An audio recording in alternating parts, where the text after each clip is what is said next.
मुर्दे को दफनाने के लिए कब्रिस्तान में लेकर के जाते हैं, अपने हाथों से कफनाते हैं, दफनाते हैं, मिट्टी देते हैं, फिर भी हमको ये एहसास नहीं होता कि एक दिन हमारे साथ यही होने वाला है। मेरे प्यारे भाइयों, आज बंद कमरे में लाइट को बंद कर दिया जाए, पंखा बंद कर दिया जाए, कमरा बंद कर दिया जाए, चारों तरफ से पैक कर दिया जाए और उस कमरे में हमको रखा जाए, हमारा दम घुटने लगेगा, हम बेचैन हो जाएंगे।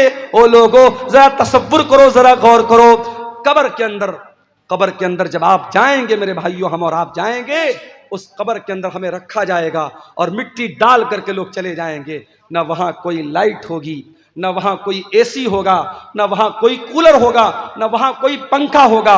वहां अगर एसी और कूलर और रोशनी मिलेगी, हमारे ईमान की बदौलत मिलेगी, हमारी नेकियों की बदौलत मिलेगी।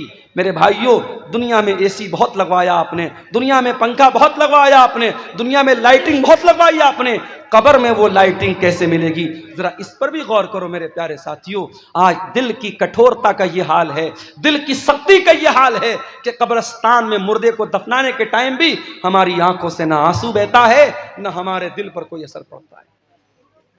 अल्लाह के प्यारे नबी एक अंसारी सहाबी के जनाजे में जाते हैं, जनाजे को कब्र में उतारा जा रहा है, लाश को कब्र में उतारा जा रहा है और अल्लाह के प्यारे नबी कब्र की एक साइड में बैठे हुए हैं और आपके आसपास सहाबा भी बैठे हुए हैं।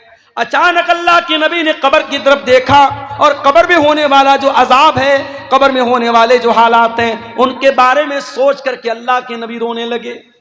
इतना रोए, इतना रोए, हदीस के अल्फाज हत्ता बल्ल सरा, आपके आंसुओं से उस जगह की जमीन भीग गई, वहां की मिट्टी भीग गई और आपने उस कब्र की तरफ इशारा करके फरमाया, लिमिस लिहाजा फ़अइदू या इख्वानी, ऐ मेरे सहाबा, इस कब्र की तैयारी करो, यहां तुमको जाना है, इस कब्र में तुमको जाना है, यहां तुमको हिसाब देना है, तैयारी करना है तो इस कब्र की तैयारी करो। मेरे प्यारे साथियों, आज हालात ये हैं, मैं आपके कटिहार का हाल नहीं जानता, मैं आपके पूर्णिया अररिया का हाल नहीं जानता, मगर बनारस के कब्रिस्तानों में मैंने देखा कि बहुत सारे नौजवान कब्रिस्तान पे बैठकर जुआ खेलते हैं, बहुत सारे नौजवान कब्रिस्तान पे बैठ के शराब पीते हैं, बहुत सारे नौजवान मोबाइल पर गंदी वीडियो देखते हैं। यानी जहां हमारे मुर्दे दफन हैं, जहां अपने अपने अमल के हिसाब से कब्र में उनके साथ मामला हो रहा है, उस कब्रिस्तान में बैठ करके भी आज इंसान अल्लाह को याद नहीं करता है, मौत को याद नहीं करता है।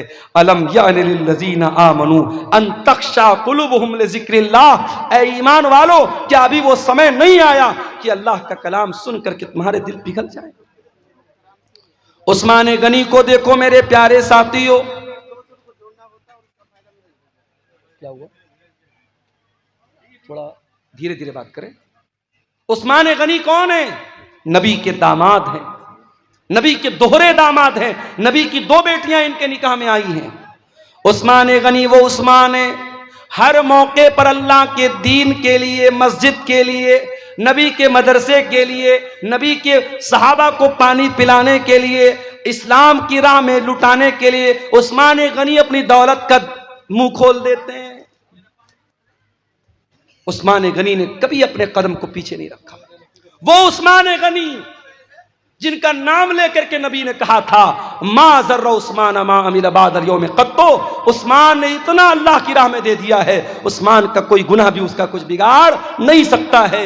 वो उस्मान गनी जब कब्रिस्तान से गुजरते थे, ज़ारो कतार रोने लगते थे। किसी ने पूछा, क्या है उस्मान, क्या बात है? जन्नत की बात आती है तो आप नहीं रोते हैं, जहन्नम की बात आती है तो आप नहीं रोते हैं, कब्रिस्तान को देख करके क्यों रोने लगते हैं? उस्मान गनी कहते हैं, ओ लोगों, मैंने अपने प्यारे नबी को यह फरमाते हुए सुना है, इन्नल कब्र अव्वलु मंजिल मिन मनाजिल आखिरा, ये कब्र आखिरत की पहली सीढ़ी है, कब्र आखिरत की पहली मंजिल है। जिसने इस मंजिल को पार कर लिया उसके लिए आगे की मंजिल आसान है। ऐ लोगों, जब मैं कब्र को देखता हूं मुझे अपनी आखिरत याद आ जाती है और मैं अपने आंसुओं पर कंट्रोल नहीं कर पाता हूं। आज हमें और आपको क्या कब्रिस्तान पे जाके मौत याद आती है? नहीं याद आती। आज तो कब्रिस्तान और कब्र पर भी आज मेला लगता है। आपको यकीन ना आए, मुंबई की हाजी अली की दरगाह पे जाके आप देख लें। यकीन ना आए, लखनऊ की देवा की दरगाह पे आप जाके देख लें। यकीन ना आए, अंबेडकर नगर बसखारी में कछौसा की दरगाह पे आप जाके देख लें। यकीन ना आए, अजमेर में ख्वाजा मोइनुद्दीन चिश्ती अजमेरी की दरगाह पे जाके देख लें। वहां आपको लड़कियां भी नजर आएंगी, लड़के भी नजर आएंगे, शिर्क भी हो रहा है, नजरों का गुनाह भी हो रहा है, बदचलनी और बेहयाई भी हो रही है। आज कब्र पे जाके मौत किसको याद आती है? मेरे प्यारे साथियों, कुरान का सवाल बरकरार है, अलम यानि लिल्लज़ीना आमनू अन तख्शा कुलूबुहुम लिज़िक्रिल्लाह। ऐ ईमान वालों, क्या अभी वो समय नहीं आया कि अल्लाह का कलाम सुन करके तुम्हारे दिल पिघल जाए? आज हमारी रातें गुनाहों में गुजरती हैं।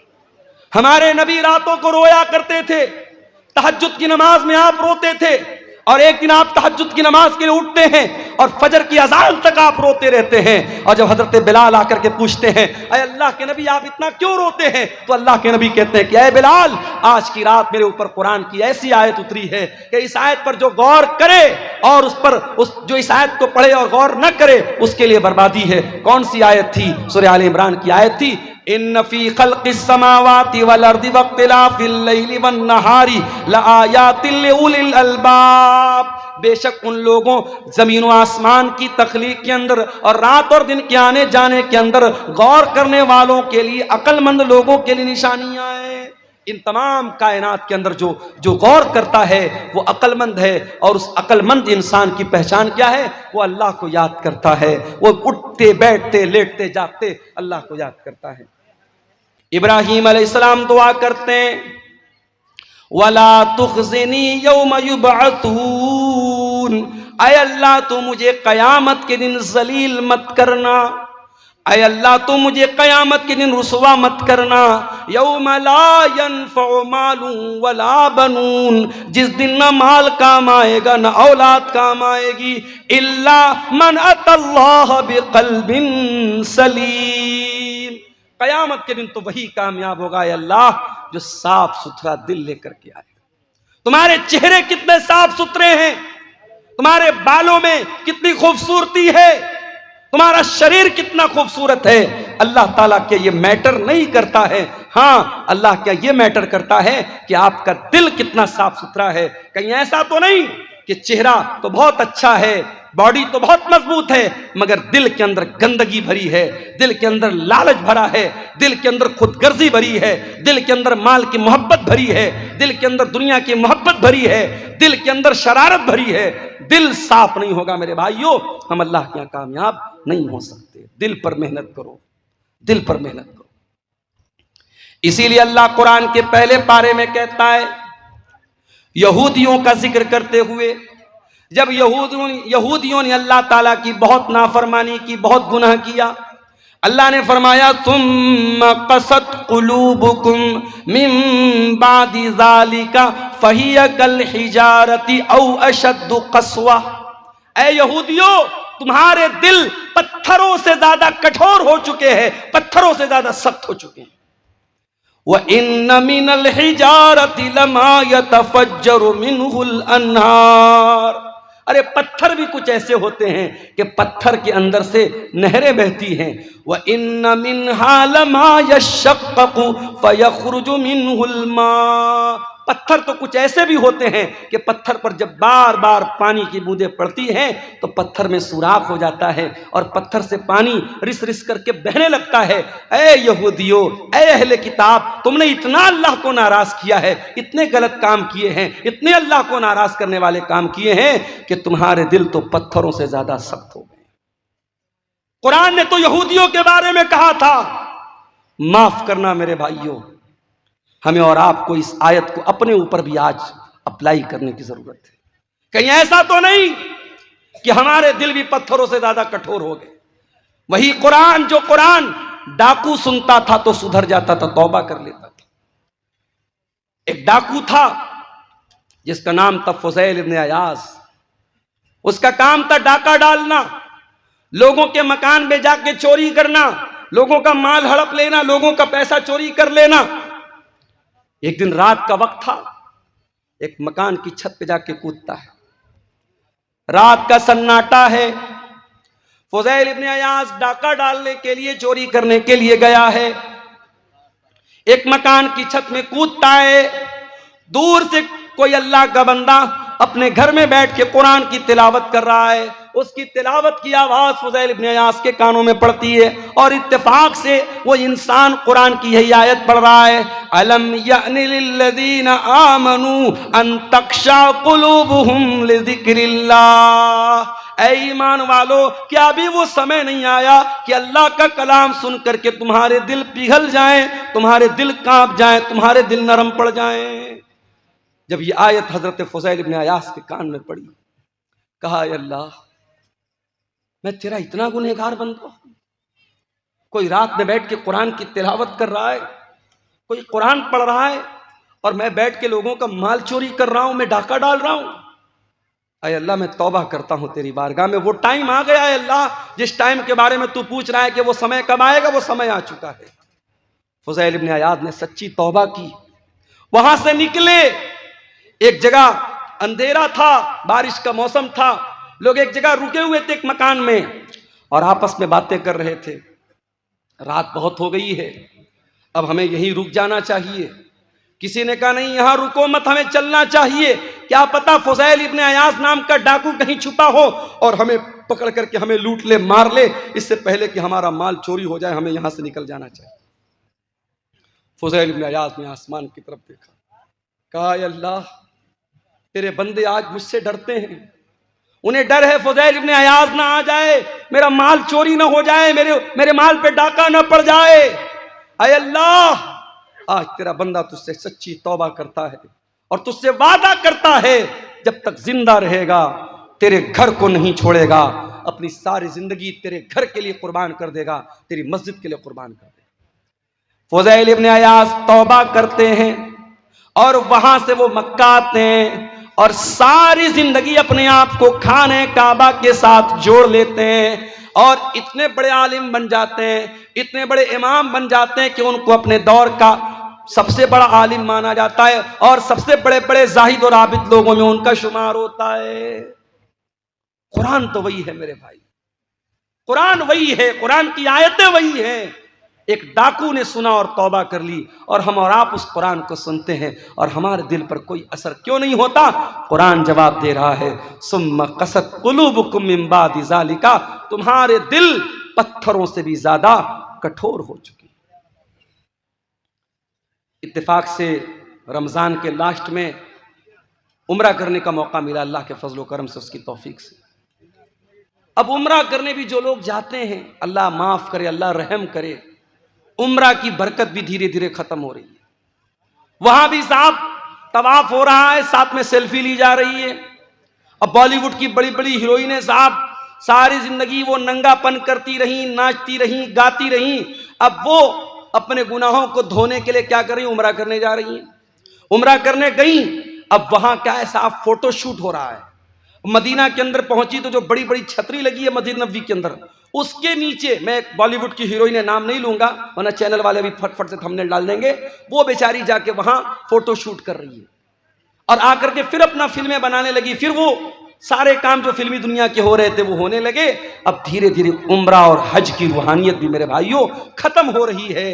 पहले वो दौर था, लोग जब उम्रा करने जाते थे, हज करने जाते थे, जब वापस लौटते थे तो दिल की दुनिया बदल जाती थी, दिल की दुनिया बदल जाती थी, एक चेंजिंग आ जाती थी, एक परिवर्तन आ जाता था। आज कोई परिवर्तन नहीं आ रहा है। आज पैसा वाला है, चलो भाई चलो, जैसे लोग पिकनिक मनाने जाते हैं, कोई मुंबई जाता है, कोई कोलकाता जाता है, कोई दिल्ली जाता है, चलो हम उम्रा करके चले आए। अब उम्रा को भी लोगों ने पिकनिक बना दिया है। सच्चे दिल से कोई उम्रा करे, अगर कोई अपने हलाल कमाई से और सच्चे दिल से कोई हज और उम्रा करे, अल्लाह के नबी ने फरमाया कि लगातार हज और उम्रा करने से इंसान के गुनाह मिट जाते हैं और इंसान की गुर्बत और फक्र फाका खत्म होता है, इंसान के माल में बरकत होती है। मगर अफसोस, हमारे दिल इतने कठोर हो चुके हैं कि आज हम और आप उम्रा करने और हज करने जा रहे हैं तो वहां भी हम दुनियादारी कर रहे हैं। मेरे प्यारे साथियों, ये दिल के कठोर होने की अलामत है। हरम के अंदर आज भी जब कुरान पढ़ा जाता है, अल्लाह की कसम खा करके कहता हूं, आप बिहार के सीमांचल के रहने वाले, आपको अरबी जबान तो नहीं आती होगी आमतौर से, आप अरबी जबान का मतलब नहीं जानते होंगे, मगर इमाम जब हरम के अंदर कुरान पढ़ता है ऐसा लगता है कि कुरान हमारे दिलों को चीर रहा है। जब अजाब की आयतें आने लगती हैं, जब जहन्नम की आयतें आने लगती हैं और हरम का इमाम उस आयत के ऊपर रोने लगता है, मैं देखता हूं मुसल्लियान भी रोने लगते हैं, मैं देखता हूं उसमें अफ्रीका का काला भी रो रहा है, उसमें यूरोप का गोरा भी रो रहा है, उसमें बांग्लादेश का बंगाली भी रो रहा है, उसमें इंडिया का इंडियन भी रो रहा है। जिनकी जबान अरबी नहीं है, जिनको अरबी जबान नहीं आती है, जो अरबी जबान को नहीं समझते, मगर कुरान की ऐसी कैफियत है मेरे भाइयों, कुरान का ऐसा असर है कि कुरान डायरेक्ट दिल पर असर करता है।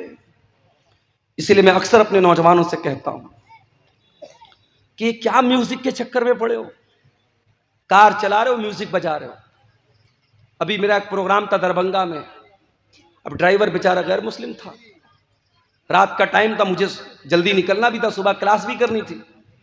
ड्राइवर ने कहा मौलाना साहब अगर इजाज़त हो तो गाना बजा लूं।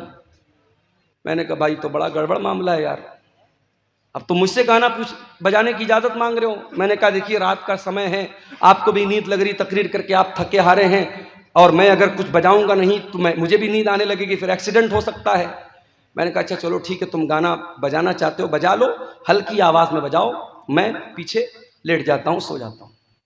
तो ये गैर मुस्लिम कर रहा है, चलो भाई उसका कोई इस्लाम से ताल्लुक नहीं है, मगर मुसलमान ड्राइवरों को मैं देखता हूं, मुसलमान लड़कों को देखता हूं, उनके कार का जो साउंड सिस्टम होता है उसमें अगर कभी कभी ऐसा भी होता है ना, मेरे सामने तो गाना नहीं बजाते हैं, कभी कभी गलती से बजने लगती जल्दी से बंद कर देते हैं। तो गाना बजा रहा है आज हमारा नौजवान, ये नहीं सोचता है अगर कार चलाते हुए अल्लाह ना करे एक्सीडेंट हो गया, मौत आ गई, उसी हाल में हम मर गए, तो कयामत के दिन जब हम उठेंगे तो उस दिन भी गाना सुनते हुए और गाना बजाते हुए उठेंगे। ये कितनी बदनसीबी की मौत होगी, कितने अफसोस की मौत होगी। कानों में ईयरफोन ठूस के और कानों में एयरपोर्ट ठूस करके वो गाना सुन रहा है, अल्लाह ना करे उसी हाल में अगर रूह निकल गई और दिल की धड़कन बंद हो गई तो क्या हाल होगा तेरा।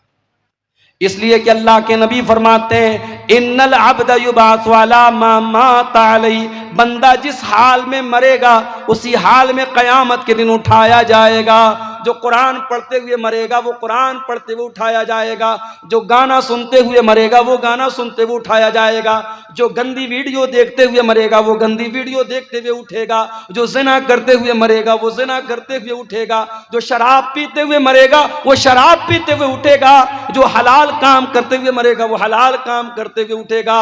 हत्ता के अगर कोई हाजी हज करने गया है, अल्लाह के नबी ने फरमाया अगर इहराम की हालत में हाजी का इंतकाल हो जाए तो उसको अलग से कोई कफन पहनाने की जरूरत नहीं है, उसी इहराम के कपड़े में उसे कफना दो, इसलिए कि कयामत के दिन वो हाजी जब उठेगा तो उसी इहराम के कपड़े में उठेगा और लब्बैक अल्लाहुम्मा लब्बैक कहते हुए उठेगा।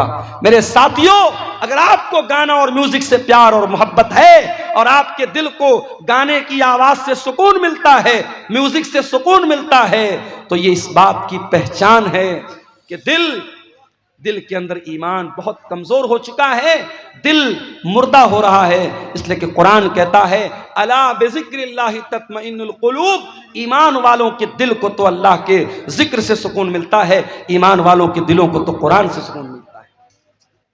हमारे प्यारे नबी सल्लल्लाहु ताला अलैहि वसल्लम कुरान पढ़ा भी करते थे और कुरान सुना भी करते थे। एक मर्तबा आपने हजरत अब्दुल्ला बिन मसूद से कहा अय अब्दुल्ला तुम मुझे कुरान पढ़ के सुनाओ। अब्दुल्ला बिन मसूद बहुत अच्छा कुरान पढ़ते थे, बहुत खूबसूरत आवाज थी उनकी। अब्दुल्ला बिन मसूद ने कहा कि अल्लाह के रसूल मैं आपको कुरान पढ़ के सुनाऊं, ये कुरान तो आप ही के ऊपर उतरा है, मैं आपको कैसे पढ़ के सुनाऊं। आपने फरमाया अय अब्दुल्ला इन्नी उहिब्बु अन अस्माअहु मिन गैरी, आज मैं दूसरे के मुंह से कुरान सुनना चाहता हूं, आज तुम मुझको कुरान पढ़ के सुनाओ। हजरत अब्दुल्ला कुरान पढ़ने लगे, अल्लाह के नबी सुन रहे हैं, हजरत अब्दुल्ला कुरान पढ़ रहे हैं। अल्लाह अकबर, अल्लाह के नबी बैठ करके कुरान सुन रहे हैं। मेरे नौजवानों जरा दिल पे हाथ रख के बताओ आखिरी बार तुमने अपने मोबाइल में कुरान कब सुना था? चलो आओ इसी बात पर चेक किया जाए, तुम्हारे YouTube की हिस्ट्री चेक की जाए, तुम्हारे ब्राउजर की हिस्ट्री चेक की जाए, तुमने लास्ट टाइम कुरान को कब प्ले किया था, तुम्हारे मोबाइल में कुरान कब तुमने सुना था, कुरान को कब चलाया था, चेक किया जाए तो शर्मिंदगी उठानी पड़ जाएगी, शर्मिंदा होना पड़ जाएगा। मोबाइल आप लॉक करके वापस रख दे, नहीं मौलवी साहब रहने दीजिए। ये हालात है हमारे। हमारा नौजवान आज कुरान को न पढ़ता है न सुनता है। तुम्हारे नबी का हाल ये है, नबी कुरान सुन रहे हैं, हजरत अब्दुल्ला कुरान पढ़ रहे हैं। अब्दुल्ला बिन मसूद कहते हैं मैं कुरान पढ़ने लगा, अल्लाह के प्यारे नबी गौर से कुरान को सुनने लगे। मैं सूरह निसा की तिलावत कर रहा था, मैं पढ़ते पढ़ते जब सूरह निसा की आयत नंबर 31 के ऊपर पहुंचा, फ़कैफ़ इज़ा जीना मिन कुल्लि उम्मतिन बिशहीद व जीना बिका अला हाउलाई शहीदा। ऐ नबी, उस वक्त आपका क्या हाल होगा जब हम हर उम्मत के ऊपर से गवाह लाएंगे, और ऐ नबी हम आपकी उम्मत पर आपको गवाह बनाएंगे। जब इस आयत पर मैं पहुंचा, अल्लाह के नबी ने कहा हस्बुकलान, ऐ अब्दुल्ला अब रुक जाओ, अब बस कर दो, अब रुक जाओ, अब स्टॉप कर दो। हजरत अब्दुल्ला बिन मसूद कहते हैं मैंने नजरों को उठा करके देखा कि अल्लाह के नबी मुझको क्यों रोक रहे हैं, क्यों मना कर रहे हैं। फैजा ऐनाहु तजरीफान, मैंने क्या देखा कि अल्लाह के नबी की आंखों से आंसू बह रहे हैं, अल्लाह के नबी रो रहे हैं, अल्लाह के नबी की आंखों से आंसू बह रहे हैं। वो जिम्मेदारी का जो एहसास आपको हुआ, जो जिम्मेदारी कयामत की दिन आपके कंधों पर डाली जाएगी, उस जिम्मेदारी को याद करके अल्लाह के नबी रो रहे हैं। नबी तो रोए अपनी जिम्मेदारी को याद करके, और हम और आप बस इसी पर फख्र करें कि साहब हम तो अहले हदीस हैं, जन्नत हमारे बाप की है, जन्नत का सर्टिफिकेट हम लेके बैठे हैं। हम और आप कभी हमें कुरान पढ़ करके और सुन करके हमें रोने की नौबत हमें नहीं आती। मेरे भाइयों, ये आंखें खुश्क है मौला, इन्हें रोना नहीं आता। ये आंखें खुश्क है मौला, इन्हें रोना नहीं आता। कभी गौर करो मेरे भाइयों, आखिरी बार आपकी आंखों से आंसू अल्लाह के खौफ से कब निकले थे? किसी के मरने पे निकले होंगे, कोई तकलीफ हुई होगी निकले होंगे, कोई दर्द हुआ होगा निकले होंगे, मगर इन आंसुओं से अल्लाह के खौफ से आंसू कब निकला था? जरा सोचना मेरे भाइयों, जरा हम सब अपने गिरबान में झांकिए और सोचें अल्लाह के खौफ से आंसू कब निकला था। अल्लाह के नबी फरमाते हैं लैसा शैउन अहब्बु इलल्लाहि मिन क़त्रतैन, अल्लाह ताला को दो कतरे बहुत पसंद हैं, दो कतरे अल्लाह ताला को बहुत पसंद हैं। कतरतु दुमूइन मिन खशियतिल्लाह, एक आंसू का कतरा जो इंसान की आंखों से अल्लाह के खौफ से निकलता है, अल्लाह के डर से निकलता है, वो आंसू के कतरे अल्लाह ताला को बहुत पसंद हैं। व कतरतु दमिन तुहराक़ु फी सबीलिल्लाह, और दूसरा वो खून का कतरा जो अल्लाह की राह में बहाया जाता है, अल्लाह की राह में शहीद होने वाला, अल्लाह की राह में जिहाद करने वाला, अल्लाह की राह में लड़ने वाला, उसके खून के कतरे अल्लाह ताला को बहुत पसंद हैं। वो आंसू जो अल्लाह के खौफ से निकलते हैं मेरे भाई, वो आंसू अल्लाह को बहुत पसंद है। अल्लाह के प्यारे नबी फरमाते हैं, बुखारी और मुस्लिम की रिवायत है, कयामत का दिन होगा, सूरज 1 मील की दूरी पर होगा, लोग गर्मी से पसीने से बेहाल होंगे। सबअतुन युज़िल्लुहुमुल्लाह, 7 तरीके के बंदे अल्लाह ताला के ऐसे होंगे जिनको अल्लाह ताला अपने अर्श का साया देगा। उन 7 खुशनसीब बंदों में एक बंदा वो भी होगा, वरजुलुन ज़करल्लाह खालियन फफ़ाज़त ऐना, अल्लाह का वो बंदा जिसने तन्हाई में, अकेले में, बंद कमरे में बैठ करके अल्लाह को याद किया, अपने गुनाहों को याद किया, अपने पापों को याद किया, अपनी नाफरमानियों को याद किया, और उसकी आंखों से आंसू बह पड़े, वो रोने लगा। उस अल्लाह के खौफ से बहने वाले आंसू को अल्लाह ताला कयामत के दिन उनकी लाज रखेगा, और उस इंसान को अल्लाह ताला कयामत के दिन गर्मी से बचाएगा, सूरज की तपिश से बचाएगा। मेरे भाइयों, मैं फिर से उसी आयत को पढ़ता हूं जो खुतबे मसनूना के बाद मैंने पढ़ी थी। कुरान सवाल कर रहा है हमसे और आपसे, अलम यानि लिल्लज़ीना आमनू अन तख्शा कुलूबुहुम लिज़िक्रिल्लाह, ऐ ईमान वालों, क्या अभी वो समय नहीं आया कि अल्लाह का कलाम सुन करके तुम्हारे दिल पिघल जाए?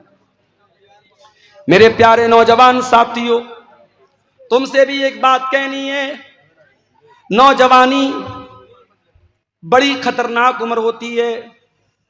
शैतान सबसे ज्यादा अगर किसी उम्र के अंदर इंसान को बहकाता है तो जवानी में बहकाता है। जितना गुनाह इंसान जवानी में कर लेगा बुढ़ापे में नहीं कर पाएगा। शराब इंसान आमतौर से जवानी में पीता है। ज़िनाकारी के अड्डे आमतौर से जवानी में आबाद होते हैं। टाइम का गलत इस्तेमाल आमतौर से जवानी में इंसान करता है। जब इंसान 50 साल का हो जाता है, 60 साल का हो जाता है, तो ऑटोमेटिक उसको ये एहसास हो जाता है अब तो मरने वाला हूं, अब तो कब्र में जाने वाला हूं। तब तो इंसान ऑटोमेटिक सुधर जाता है। असल जो सुधरने की उम्र है वो तो जवानी की उम्र है। जो तौबा करने की उम्र है, जो अल्लाह से माफी मांगने की उम्र है, माफ करना, वो 20 से 40 साल के बीच की उम्र है। फारसी का एक शायर कहता है, दर जवानी तौबा करदन शेवे पैगंबरी वक्त पीरी गुर्गे जालिमी शवत परहेजगार। जवानी में तौबा करना नबियों का तरीका है। बुढ़ापे में तो भेड़िया भी शरीफ बन जाता है। जब पेट में आंत नहीं, मुंह में दांत नहीं, तब शरीफ बन गए तो कौन सा कमाल किया। मेरे प्यारे नौजवान साथियों, आज अपनी जवानी का गलत इस्तेमाल करने के पहले सोच लेना कि अल्लाह ताला क्या इसका हिसाब देना पड़ेगा। गुनाह की लज्जत तो आज मिल जाएगी, गुनाह का मजा तो मिल जाएगा, मगर इस गुनाह के बाद इसका जो असर तुम्हारी जिंदगी पर पड़ेगा, जो पछतावा तुम्हें होगा, उस पछतावे के बाद तुम्हारे सामने कोई रास्ता नहीं होगा। इसलिए कि मेरे नौजवान भाइयों, इस बात की कोई गारंटी नहीं है कि आज आप नौजवान हैं कल आप बुढ़ापे तक जिंदा रहेंगे। क्या गारंटी। अपनी आंखों से मैंने देखा है, बिल्कुल जवान आदमी, हमारे यूपी के अंदर बनारस से 100 किलोमीटर दूर है इलाहाबाद। इलाहाबाद में बिल्कुल नौजवान यंग लड़का मुझे मिलता है, पेशे से डॉक्टर है। और मेरी आदत है, अगर तकरीर में कोई वेल क्वालिफाइड, वेल एजुकेटेड, पढ़ा लिखा अगर इंसान अगर मिलने आता है, मैं बड़ी तवज्जो से मिलता हूं, क्योंकि आज के इस दौर में पढ़े लिखे लोग और जो है समाज में जिनका एक मकाम और स्टेटस है, इस तरीके के लोग अगर प्रोग्राम में आ रहे हैं और उलमा से मिलने आ रहे हैं, ये बड़ी बात है। ऐसे लोगों का हमें वेलकम करना चाहिए, इस्तेकबाल करना चाहिए। नौजवान लड़का है 20-22 साल का, मिलने आता है, मौलाना आपकी तकरीर बहुत शौक से सुनता हूं, बड़ी मोहब्बत करता हूं। नंबर का आदान प्रदान होता है, बीच बीच में कभी कभी व्हाट्सएप भी करता है, फेसबुक भी चलाता था वो लड़का। फिर एक दिन उसके फेसबुक पर एक पोस्ट आई, मैं बहुत बीमार हूं, मेरे लिए दुआ कीजिएगा, मैं बहुत बीमार हूं। उसके बाद उस पोस्ट के डालने के बाद तकरीबन 1-2 हफ्ते के बाद खबर आती है कि डॉक्टर फला साहब जो इलाहाबाद के रहने वाले हैं, ब्लड कैंसर हो गया, इंतकाल हो गया।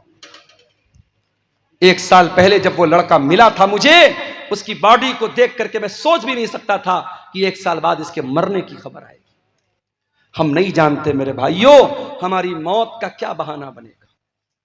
हमारे उत्तर प्रदेश ही के एक नौजवान आलिम दीन थे, मौलाना अब्दुल रहमान सलफी, मुंबई के अंदर एक मस्जिद में इमामत कराते थे। कई प्रोग्रामों में हम लोगों ने साथ में प्रोग्राम किया, बंगाल में और इसी तरीके से मुंबई में। और 1 साल रमजान में तफसीर का बयान करने के लिए करनूल शहर में, आंध्र प्रदेश में, मैंने बात करके उनको वहां पे अपॉइंट किया था। वहां पर भी वो गए थे, बड़ी मोहब्बत करते थे मुझसे, मैं भी मोहब्बत करता था उनसे। एक प्रोग्राम में मुंबई से पूना जाते हैं और पूना का प्रोग्राम करके, चूंकि मस्जिद की इमामत, कहते दुनिया की सबसे टफ ड्यूटी होती है मस्जिद की इमामत। दुनिया की और ड्यूटी में 8 घंटा ड्यूटी करना है, 10 घंटा ड्यूटी करना है, 12 घंटा ड्यूटी करना है, मगर मस्जिद के इमाम को 24 घंटे ड्यूटी करना है। फजर की नमाज में सारा मोहल्ला ना आए, कोई मसला नहीं है, मौलवी साहब क्यों नहीं आए, मौलवी साहब क्यों नहीं आए। मौलवी साहब शादीशुदा हैं, बीवी के साथ रहते हैं, हो सकता है नापाक हुए हो, तबीयत ठीक ना रही हो, रात में नहाने का मौका ना मिला हो, पानी गर्म करने का मौका ना मिला हो, कोई भी वजह रही हो, नहीं साहब, इमाम साहब की तनख्वाह काटी जाएगी, फजर की नमाज में क्यों नहीं आए। ये आज क्या हो रहा है, मैं समझ रहा हूं बारिश का मौसम है, धीरे धीरे यहां बारिश की बूंदें हमारे यूट्यूबर हजरात के मोबाइलों पर भी छू रही है। बहुत लंबा टाइम नहीं लूंगा आपसे, कुछ देर और सब्र कर लीजिए, कुरान और हदीस की बातें हैं, इंशाअल्लाह फायदा होगा। मेरे भाइयों, आज सबसे टफ ड्यूटी अगर किसी की है तो इमाम की ड्यूटी है। मौलाना अब्दुल रहमान सलफी बिल्कुल यंग एज के 2 छोटे छोटे बच्चों के बाप हैं। मैं उनके गांव में भी गया हूं, उत्तर प्रदेश में सिद्धार्थनगर में उनका गांव है। पूना में प्रोग्राम हुआ, रात ही में उनको मुंबई वापस आना है क्योंकि फजर की नमाज भी उनको पढ़ाना है। वहां मुंबई और पूना के बीच में टैक्सी चलती है और बड़ी स्पीड में वो टैक्सी वाले चलाते हैं क्योंकि उनको रात में जल्दी जल्दी मुंबई से पूना, पूना से मुंबई करना रहता है, ज्यादा पैसा कमाना रहता है। ड्राइवर ने बेहिसाब गाड़ी चलाई, बड़ी स्पीड में गाड़ी चल रही थी, 100-150 की स्पीड में गाड़ी चल रही थी। एक जगह रास्ते में जो डिवाइडर होता है उस डिवाइडर में ले जाके ड्राइवर ने पूरी स्पीड में गाड़ी ठोक दी। गाड़ी के अंदर 10 लोगों में से 7 लोग ऑन द स्पॉट इंतकाल कर गए। मौलाना अब्दुल रहमान सलफी अल्लाह रहमत मगफरत फरमाए, ऑन द स्पॉट उनका इंतकाल हो गया, पूरा सर पिचक गया और बड़ी मजलूमाना तरीके से उनकी मौत हो गई। क्या वो पूना जाने के पहले उन्होंने सोचा था कि मेरे साथ ऐसा हो जाएगा? हम नहीं जानते मेरे भाई, कौन सा एक्सीडेंट, कौन सी बीमारी, कौन सा बहाना हमारी जिंदगी की सांसों की डोर को खत्म कर देगा, हमारा दिल धड़कना बंद हो जाएगा। मेरे भाइयों, जिंदगी का नाजायज इस्तेमाल मत करो, जवानी की इन घड़ियों का मिसयूज मत करो। इस जवानी में गलत काम करके अगर अल्लाह के चले गए बगैर तौबा किए तो पछताना पड़ेगा मेरे भाई। अनतकूल नफ्सुन या हसरता अला मा फर्रतु फी जंबिल्लाह। ऐ मेरे बंधु, अल्लाह से तौबा कर लो, माफी मांग लो, सुधर जाओ, इसके पहले कि कयामत के दिन तुमको कहना पड़े कि हाय हमारी बर्बादी, काश मैंने ये लापरवाही न की होती। व इन कुन्तु लमिनस साखिरीन, काश मैंने अल्लाह के दीन का मजाक न उड़ाया होता, काश मैं भी दीन पर चलता, मैं अल्लाह के रास्ते पर चलता। मेरे भाइयों, कभी बर्फ बेचने वाले को आपने देखा होगा, बर्फ बेचने वाला जितना जल्दी पॉसिबल हो बर्फ बेच के निकल जाना चाहता है क्योंकि जितनी तेजी से उसकी बर्फ पिघलेगी उसका पैसा बर्बाद हो जाएगा। एक आदमी मार्केट में बर्फ बेच रहा था, सुबह से दोपहर हो गई, थोड़ी सी उसकी बर्फ बिकी थी और बड़ी तेजी से दिन गुजर रहा है और बर्फ उसकी पिघलती चली जा रही है। एक आदमी ने देखा कि वो बर्फ बेचने वाला जब दोपहर हो गई और बर्फ नहीं बिक रही है तो वो चिल्लाने लगा और कहने लगा कि ऐ लोगों, इसके पहले कि मेरा कैपिटल खत्म हो जाए, मेरी पूंजी खत्म हो जाए, मेरा सरमाया खत्म हो जाए, मेरी बर्फ को खरीद लो, मेरा बर्फ खरीद लो, इससे पहले कि मैं लुट जाऊं, मैं बर्बाद हो जाऊं। वो आदमी कहता है, उस बर्फ बेचने वाले को जब मैंने देखा तब मुझे कुरान की शायद का मतलब समझ में आया, वल अस्र इन्नल इंसान लफी खुस्र, कसम है जमाने की, बेशक इंसान बहुत बड़े घाटे में है। जो इंसान अपने टाइम की कदर न करे, अपने समय की कदर न करे, अपनी जवानी की कदर न करे, अपने टाइम का सही इस्तेमाल न करे, उससे बड़ा खसारे में और उससे बड़ा नुकसान उठाने वाला मेरे भाइयों कोई नहीं है। आज हमारे नौजवान साथियों को इस पर भी गौर करने की जरूरत है कि आप अपनी जवानी को कहां गुजार